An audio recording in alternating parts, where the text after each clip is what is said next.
গল্প আড্ডায় অর্থনীতিকে সহজভাবে জানতে দেশের শীর্ষ অর্থনীতিবিদ, উদ্যোক্তা আর নীতি নির্ধারকদের বিশ্লেষণ, তাদের অভিজ্ঞতা, ব্যক্তিগত গল্প সহ জানাতে চাই আগামী দিনের পরিকল্পনা।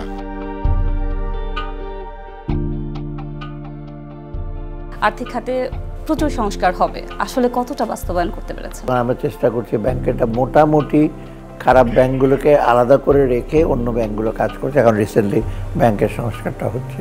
যিনি কাজ করে তার আবার সমালোচনাও থাকে। যে কোনো পলিসি নেবেন সেটার একটা পজিটিভ সাইড আছে, একটা নেগেটিভ সাইডও আছে।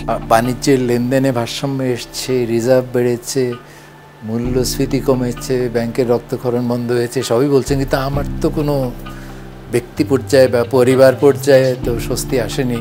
যদি আগামী দিনে আমাদের সুযোগ হয় এই দেশে কর্মসংস্থান, দেশের বাইরে কর্মসংস্থান, এটার আমরা একটা প্রোগ্রাম নিয়েছি।